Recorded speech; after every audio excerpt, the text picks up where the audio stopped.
di sebuah rumah sakit tua di pinggiran kota Margajaya. Setiap tengah malam, satu ambulans selalu keluar dari garasinya. Tak ada sopir, tak ada petugas, tapi sirinenya menyala dan selalu berhenti di depan rumah orang yang sebentar lagi meninggal dunia. Mereka bilang, itu ambulans nomor 03, kendaraan yang dulu terbakar bersama sopirnya, dan hingga kini masih terus menjalankan tugas terakhirnya. Inilah kisah nyata dari Rumah Sakit Margajaya, ambulans tanpa sopir.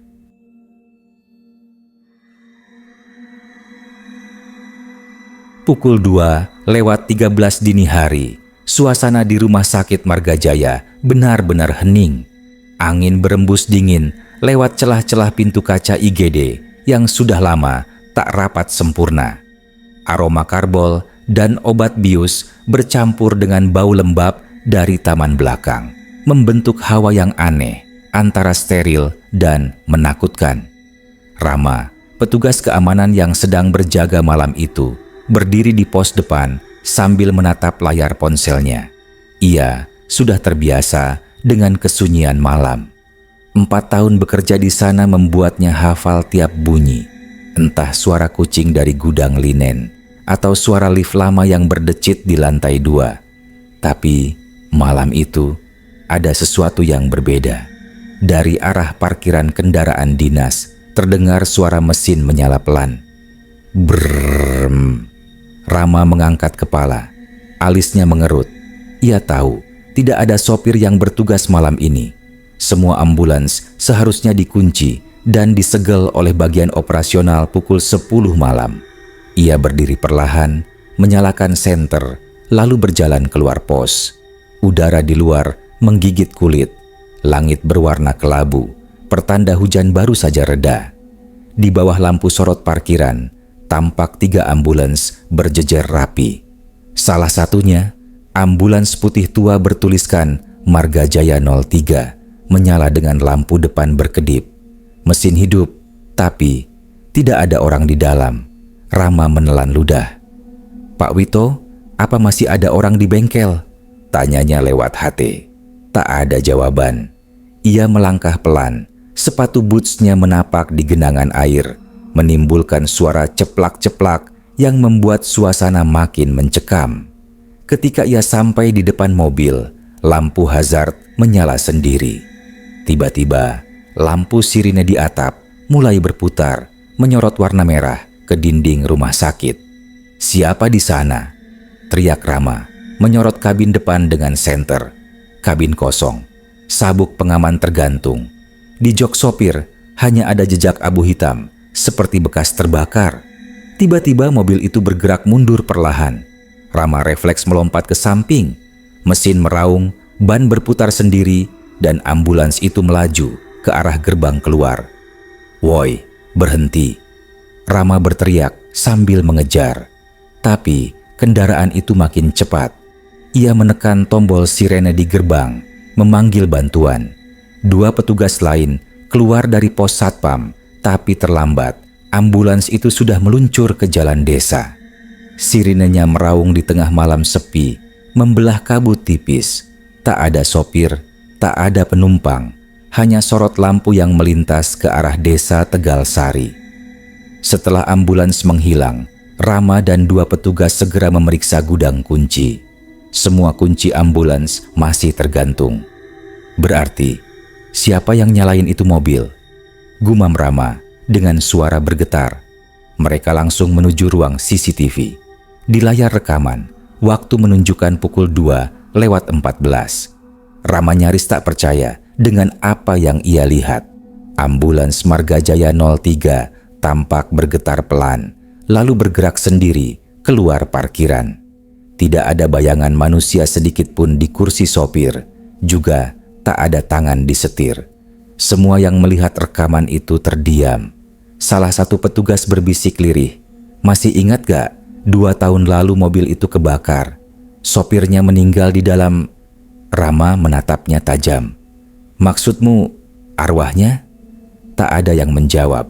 hanya suara statis dari radio komunikasi yang tiba-tiba berdesis pelan. Jemput yang terakhir. Suara serak, berat, seperti berasal dari radio ambulans itu sendiri. Malam itu, tak ada yang berani keluar lagi. Rama duduk diam di pos sambil memandangi jalanan yang sepi di luar pagar. Ia masih mendengar samar suara sirine menjauh, padahal sudah lebih dari 15 menit sejak mobil itu pergi. Lampu parkir bergoyang tertiup angin. Dari kejauhan, tampak pantulan merah biru di langit kelabu, seperti masih ada sirin yang menyala di jalan sana. Tapi, menurut data kontrol lalu lintas malam itu, tidak ada satupun ambulans yang melintas di wilayah Margajaya. Rama merapatkan jaketnya, dadanya berdebar keras, dan di dalam benaknya, satu pertanyaan berulang kali muncul. Kalau bukan manusia yang mengemudi, lalu siapa yang membawa ambulans itu pergi? Pagi itu, langit di Margajaya berwarna kelabu. Kabut tipis masih menggantung di antara pepohonan. Rama baru saja pulang dari shift malamnya yang panjang dan melelahkan ketika tiba-tiba ponselnya berdering. "Mas Rama, ini Rina. Kau lihat berita di grup belum?" Suara Suster Rina terdengar panik di seberang. "Berita apa?" "Ambulans yang semalam keluar sendiri itu ditemukan di desa Tegalsari." Rama spontan berdiri. "Apa? Siapa yang nemu?" Katanya warga setempat, ambulans itu berhenti di depan rumah orang yang baru meninggal di Gris. Kata-kata itu membuat darah Rama seakan berhenti mengalir. Ia langsung menuju ke lokasi dengan motor dinas. Jalan menuju Tegalsari sempit, diapit sawah dan rumah-rumah kayu tua. Begitu sampai di pertigaan, sudah banyak warga berkerumun. Di depan rumah bercat hijau muda, ambulans Margajaya 03 terparkir miring. Lampu sirinenya padam, tapi bekas roda terlihat jelas di tanah basah, seolah mobil itu benar-benar meluncur sendiri tanpa kendali. Rama mendekat, memeriksa kabin. Pintu depan tidak terkunci, tapi di kursi sopir ada bekas terbakar hitam di jok dan setir. Sama seperti yang ia lihat tadi malam. Warga berbisik-bisik di belakangnya. "Itu mobil dari rumah sakit Margajaya ya?" "Iya.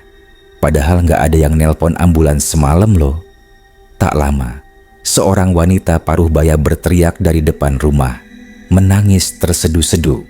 Itu Bu Heni, istri almarhum Pak Suratman, pensiunan guru SD. Mas Rama, tolong jelaskan siapa yang ngirim ambulans itu ke rumah saya. Suami saya meninggal jam 2:10. Waktu itu saya sendirian sama anak saya. Tidak ada yang kami hubungi." Rama menatap jam tangannya. Pukul 2:14. Itu waktu yang sama ketika ambulans terekam keluar dari rumah sakit. Polisi datang tak lama kemudian. Mereka memeriksa mobil dan mencatat keterangan. Tak ada jejak kaki, tak ada tanda-tanda mobil dikemudikan seseorang. Mesin dalam keadaan hangat menandakan mobil baru berhenti beberapa menit sebelumnya.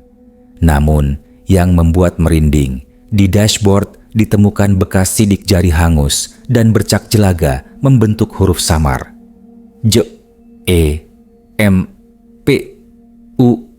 Rama mundur perlahan, napasnya memburu. Ia menatap ke arah rumah Pak Suratman. Di sana, jenazah sedang disemayamkan. Yang lebih aneh lagi, di saku kemeja almarhum, anaknya menemukan stiker ambulans Margajaya 03 menempel di kain. Padahal mereka tak pernah berobat dengan ambulans itu. Malamnya, Rama dipanggil ke rumah sakit untuk memberikan laporan. Di ruang administrasi, suasana tegang. Kepala operasional menatapnya tajam. Bagaimana mungkin kendaraan bisa keluar tanpa kunci, tanpa sopir, tapi ditemukan di luar? Ini serius. Rama hanya bisa diam. Tapi di dalam hati, ia tahu sesuatu yang tidak bisa dijelaskan manusia sedang terjadi. Suster Rina menemuinya di lorong. membawa segelas kopi. "Mas Rama, kamu percaya hantu?" Rama menghela napas. "Aku nggak percaya hal kayak gitu. Tapi setelah semalam," Suster Rina menatapnya dalam. "Aku pernah lihat bayangan hitam di dalam ambulans itu waktu mau dibersihkan. Kayak ada orang duduk di kursi sopir gosong, nunduk." Keduanya saling berpandangan lama. Lalu suara radio dari pos keamanan terdengar lagi. "Unit 3 sudah jemput pasien." Padahal semua ambulans tercatat tidak aktif. Rama langsung berlari ke ruang parkir. Ambulans Marga Jaya 03 sudah kembali ke tempatnya. Bersih, mengilap, seperti tak pernah pergi. Di kaca belakangnya, embun membentuk tulisan samar. Yang berikutnya, sudah menunggu. Rama berdiri terpaku, dada berdebar. Untuk pertama kalinya, ia mulai percaya ada sesuatu yang sedang bekerja di balik kemudi ambulans itu. Hujan turun deras malam itu. Langit di atas RS Marga Jaya kelam, petir sesekali menyambar di kejauhan. Di pos keamanan, Rama duduk sambil menatap layar monitor CCTV yang menampilkan parkiran belakang. Sejak kejadian ambulans keluar sendiri dan kasus di rumah Pak Suratman, ia hampir tak bisa tidur. Setiap kali menutup mata, suara sirine samar masih terngiang di kepalanya. Dari kejauhan, sosok Pak Wito datang membawa payung lusuh. "Ram, kamu belum pulang?" "Nggak bisa tidur, Pak. Sejak kejadian itu, kepala saya penuh tanda tanya." Pak Wito duduk di kursi seberang, menyalakan rokok. Asap mengepul tipis, bercampur aroma kopi hitam. "Ambulans 03 itu," katanya lirih, "sebenarnya udah nggak layak dipakai sejak 3 tahun lalu." Rama menatapnya, menunggu cerita. Pak Wito menarik napas panjang. "Kau tahu nama sopir lamanya?" "Katanya Jatmiko ya." Pak Wito mengangguk pelan. "Iya, Jatmiko. Anak baik, tapi mati tragis. Malam itu, 3 tahun lalu, hujan juga sedang deras. Jatmiko ditugaskan menjemput pasien dari desa Tegalsari yang kritis akibat serangan jantung. Karena akses ke sana sulit, ia berangkat sendiri tanpa paramedis. Tapi di tikungan jalan Marga Jaya Tegalsari, mobilnya tergelincir. Ambulans terbalik, menghantam pohon besar, lalu terbakar. Beberapa warga sempat mencoba menolong, tapi kobaran api terlalu cepat. Yang mengerikan, jenazah Jatmiko ditemukan masih menggenggam setir. Tangannya melekat ke besi yang meleleh. Matanya terbuka menatap lurus ke jalan, seolah masih berusaha menjemput pasien yang belum sempat ia selamatkan. Setelah kejadian itu, ambulans 03 diperbaiki seadanya dan diparkir di bengkel rumah sakit. Tapi sejak kembali beroperasi, keanehan mulai terjadi. Mesin sering menyala sendiri. Pintu belakang terbuka tanpa sebab. Radio komunikasi kadang berbunyi sendiri di tengah malam. Terdengar suara serak memanggil. Marga Jaya 03 berangkat jemput pasien terakhir. Banyak sopir menolak menggunakannya. Ada yang bilang melihat bayangan hitam duduk di kursi sopir. Ada pula yang mencium bau daging terbakar dari kabin depan. Beberapa staf bahkan bersumpah mendengar ketukan 3 kali dari dalam ambulans ketika lewat di depan ruang jenazah. Rama mendengarkan dengan saksama, bulu kuduknya berdiri. "Kenapa nggak dibuang aja, Pak?" Pak Wito memandangnya dalam. "Pernah dicoba, tapi waktu mobil itu dipindahkan ke gudang, 2 orang montir kecelakaan di jalan pulang. Salah satunya meninggal hening. Suara hujan di atap seperti bergema panjang." Malam itu, sekitar pukul 23:47, Rama yang masih berjaga kembali mendengar sesuatu.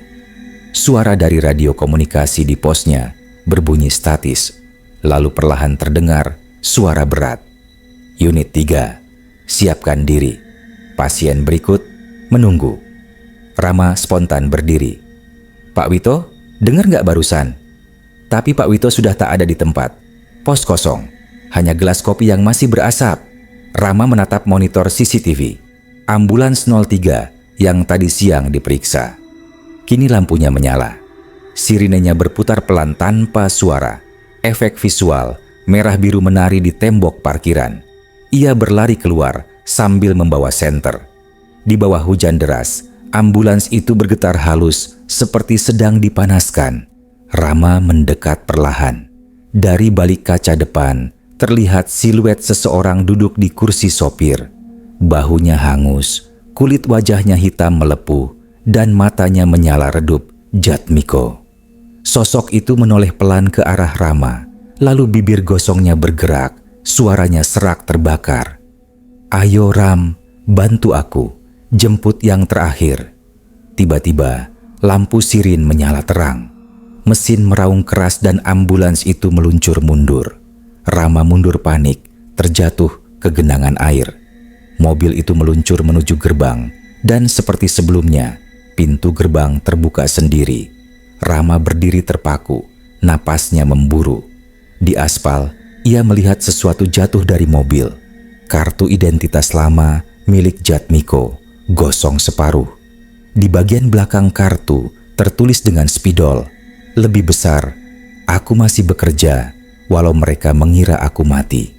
Ambulans itu menghilang di tikungan menuju Tegal Sari. Sirinenya meraung jauh di balik hujan. Rama berlari kembali ke pos, menatap monitor CCTV dengan tangan gemetar.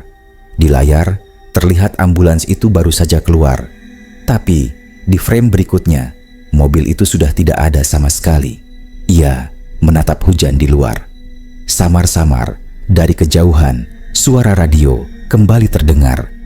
"Unit 3, pasien, sudah dijemput." Rama menutup wajahnya, tubuhnya menggigil. Untuk pertama kalinya, ia sadar Jatmiko belum selesai menjemput. Sejak malam hujan itu, Rama tidak bisa tidur nyenyak. Setiap menutup mata, ia melihat kembali wajah Jatmiko, hangus, menoleh dari balik kaca ambulans sambil berkata, "Ayo Ram, bantu aku jemput yang terakhir." 3 malam berlalu dan kabar makin menyebar di rumah sakit. Beberapa staf mulai menolak shift malam. Suster Rina bilang, setiap pukul 2 dini hari, radio di IGD selalu berbunyi sendiri. "Unit 03, standby. Tujuan berikut, Tegal Sari." Padahal semua ambulans dikunci rapat. Rama akhirnya memutuskan satu hal. Ia akan berjaga sendirian di parkiran belakang malam itu. Bukan karena berani, tapi karena ingin tahu kebenarannya. Ia ingin tahu siapa atau apa yang mengendarai ambulans itu setiap malam. Pukul 00.45 dini hari, Rama tiba di parkiran dengan senter dan handycam kecil yang ia pinjam dari ruang dokumentasi. Udara malam terasa dingin dan berat. Lampu sorot di pojok parkiran berkedip-kedip seperti hampir padam. Di sana, 3 ambulans terparkir rapi, tapi hanya Marga Jaya 03 yang tampak berbeda. Catnya lebih kusam, kaca depannya sedikit berembun dari dalam. Rama menyalakan kamera dan menatap lensanya. Catatan malam pertama, pos pengamatan ambulans 03, Rumah Sakit Marga Jaya. Waktu menunjukkan pukul 00.47, ia duduk di kursi plastik, menatap mobil itu.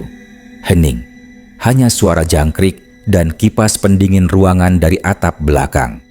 Pukul 1.23, Rama sempat tertidur sambil memegang kamera. Tapi tiba-tiba, suara klik, klik, klik membangunkannya. Suara seperti pintu mobil terbuka, lalu tertutup pelan. Rama langsung menegakkan badan. Ia menyorot senter ke arah ambulans. Pintu belakangnya terbuka sedikit, terayun pelan oleh angin. "Pak Wito," panggilnya. Tak ada sahutan. Dari dalam ambulans terdengar suara pelan, seperti seseorang menghela napas berat. Greater than... Rama menegakkan kamera, merekam ke arah pintu. Tiba-tiba lampu dalam kabin menyala sendiri, menyilaukan mata. Di kaca belakang terlihat bayangan seseorang duduk di kursi sopir.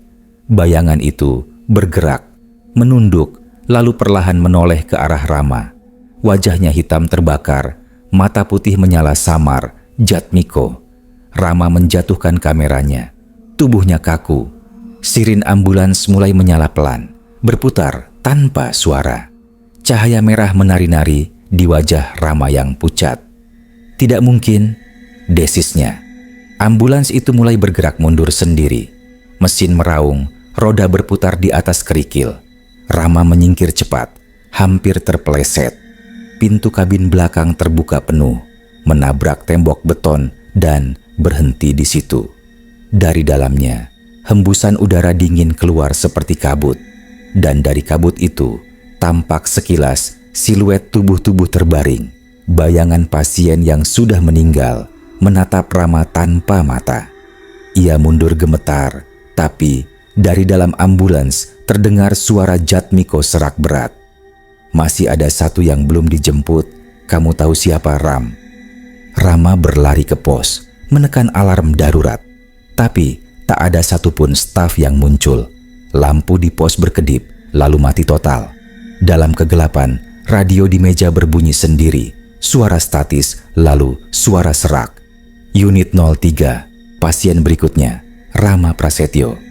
Rama membeku, tangan gemetar. Ia menatap ke jendela pos yang menghadap ke parkiran. Ambulans itu sudah tidak ada. Sirinenya terdengar menjauh, menuju jalan Tegal Sari lagi. Beberapa menit kemudian, Suster Rina datang tergopoh-gopoh karena mendengar suara alarm. Mas Rama, kamu kenapa? Rama hanya menunjuk ke arah gerbang. Mobil itu keluar lagi. Sendiri, Rina memeriksa layar CCTV bersama Rama. Tapi, sesuatu lebih aneh muncul. Di layar, memang terlihat ambulans keluar perlahan. Namun di kursi sopir, tampak dua sosok. Jatmiko di depan, dan di sampingnya, Rama. Padahal, Rama berdiri di belakang Rina, menatap layar dengan wajah pucat pasi.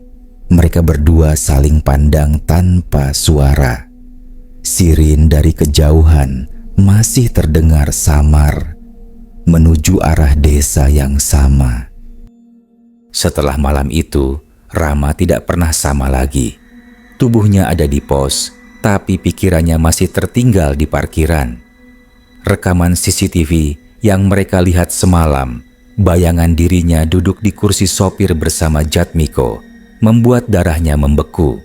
Namun, yang lebih aneh, rekaman itu hilang keesokan paginya. Filenya lenyap dari sistem. Pak Darman memarahi Suster Rina karena dianggap menebar cerita tak masuk akal. Tapi, Rina tahu, file itu semalam memang ada.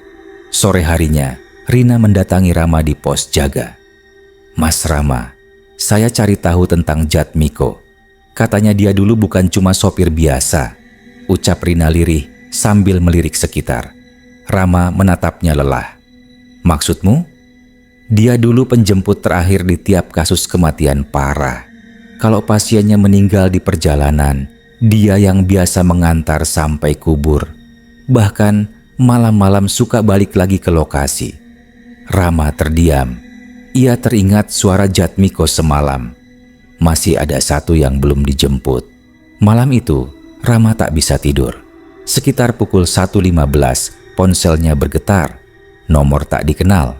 Begitu diangkat, hanya terdengar suara berat dari radio ambulans. Unit 03, tujuan berikut, Tegal Sari. Rama membeku. Ia tahu suara itu. Suara Jatmiko. Tanpa pikir panjang, ia mengenakan jaket dan menuju parkiran belakang. Tapi kali ini, ambulans 03 tak ada di tempatnya. Hanya bekas roda basah di tanah, menuju gerbang. Ia mengeluarkan motor dinas dan mengikuti jejak itu ke arah desa Tegal Sari. Jalanan sepi, hanya disinari lampu jalan redup dan kabut tipis yang menggantung di udara. Setibanya di perempatan Tegal Sari, ia melihat cahaya merah sirin berputar di kejauhan, di dekat pemakaman umum desa. Rama turun, berjalan perlahan. Semakin dekat, semakin terasa hawa dingin menusuk tulang. Di depan gerbang makam, Ambulans 03 berhenti sendiri, mesin menyala, tapi kabin kosong. Pintu belakang terbuka dan di dalamnya terlihat kantung jenazah hitam. Satu-satunya benda di sana. Rama mendekat dengan langkah berat. Di dinding kabin tertulis dengan jelaga hitam, "Tugas terakhir belum selesai." Tiba-tiba kantung jenazah itu bergerak pelan. Rama menyorot senter. Kantung itu bergetar dari dalam. Ia mundur satu langkah. Napas tersengal. Zip. Resleting terbuka sedikit. Lalu tangan hitam gosong keluar dari dalam, meraih udara kosong. Dari dalam kantung itu muncul wajah Jatmiko, setengah hangus, setengah utuh. Matanya menatap Rama, penuh amarah. "Kenapa kamu ikuti aku, Ram? Aku belum jemput yang terakhir, yang bikin aku mati di sini." Rama terpaku. "Siapa yang kamu maksud?" teriaknya panik. Jatmiko menatap ke belakang Rama, ke arah makam tua di sudut pojok. "Dia yang nyuruh aku bawa pasien waktu remblong. Dia yang bilang jangan berhenti." "Pak Darman." Rama menoleh. Di situ samar-samar bayangan seseorang berdiri di antara batu nisan, berjas abu-abu, wajah pucat. Pak Darman. Namun sebelum Rama sempat mendekat, suara sirin ambulans memekik keras. Jatmiko menghilang dalam kilatan cahaya merah. Ambulans itu meluncur sendiri ke arah jalan desa. Ban berputar kencang, seolah dikendarai arwah. Rama mengejarnya, tapi kendaraan itu tiba-tiba meledak cahaya di ujung jalan dan menghilang. Yang tersisa hanyalah bau gosong dan plat nomor besi MGJ 03 tergeletak di tanah. Keesokan paginya, Rama mendatangi ruang kepala operasional. "Pak Darman, saya tahu semuanya," katanya dingin. Darman memucat. "Kau bicara apa, Ram?" Rama menatap tajam. "Jatmiko mati karena bapak. Karena bapak paksa dia antar pasien walau rem ambulans rusak." Pak Darman diam lama, lalu tertunduk. "Itu kecelakaan, Ram." "Kalau kecelakaan, kenapa bapak suruh bengkel perbaiki ambulansnya pakai bodi bekas yang sama?" Belum sempat dijawab, lampu kantor padam. Dari luar, terdengar suara sirine pelan mendekat ke arah rumah sakit. Rama menatap jendela. Ambulans 03 sudah kembali ke parkiran. Tapi kali ini, ada sosok berdiri di kursi sopir. Bayangan itu menatap ke arah kantor operasional dan perlahan mengangkat tangan, menunjuk lurus ke arah Pak Darman. Malam itu, hujan deras mengguyur Margajaya. Petir menyambar di atas atap rumah sakit tua itu, menyorot kilat pada halaman belakang yang tergenang air. Rama duduk di pos keamanan, menatap layar monitor yang menampilkan parkiran belakang. Ambulans 03 ada di sana, basah kuyup oleh hujan, tapi lampu depannya menyala sendiri. Hatinya berdegup keras. Suara dari radio komunikasi kembali berdesis. Tugas terakhir, sekarang giliran dia. Rama tahu yang dimaksud dia adalah Pak Darman. Dan malam itu, entah kenapa, Pak Darman masih lembur sendirian di ruang operasional lantai 2. Rama segera berlari melewati koridor rumah sakit yang remang. Lampu-lampu neon tua berkedip, menimbulkan suara berdengung halus.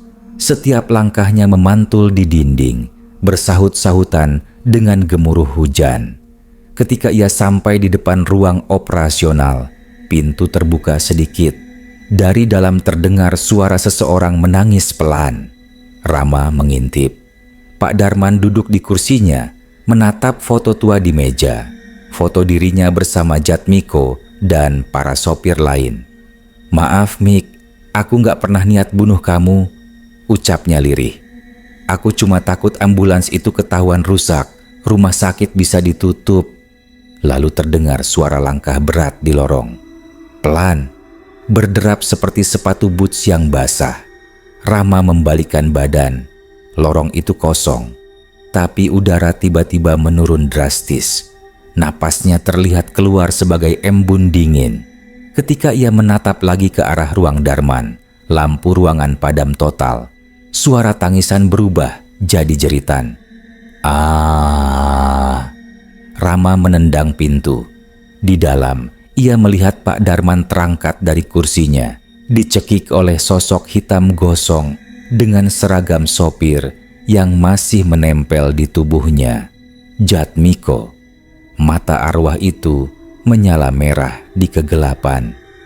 "Kau janji, Darm, aku cuma antar pasien terakhir. Tapi kau kirim aku ke neraka." Pak Darman meronta, menendang-nendang meja. Semua dokumen beterbangan. "Maaf, Mik, aku takut dipecat. Mobil itu rusak. Aku nggak tahu remnya mati." Tapi Jatmiko tidak berhenti. Ia menekan dada Darman dengan tangan gosongnya. Kulit Darman melepuh, terbakar, seperti disiram minyak panas. Rama ingin menolong, tapi tubuhnya membeku. Ada tekanan kuat menahan langkahnya. Tiba-tiba, dari luar jendela, sirin ambulans 03 menyala sendiri. Lampu merahnya berputar liar, menyoroti ruangan seperti kilatan neraka. Jatmiko menatap Rama. "Rama, bantu aku, bawa dia ke tempat terakhir." Ambulans 03 tiba-tiba membunyikan klakson panjang. Pon. Pintu belakang terbuka sendiri dan tangan-tangan hitam keluar dari dalam, menarik tubuh Pak Darman ke arah luar jendela. Rama menjerit, "Jangan!"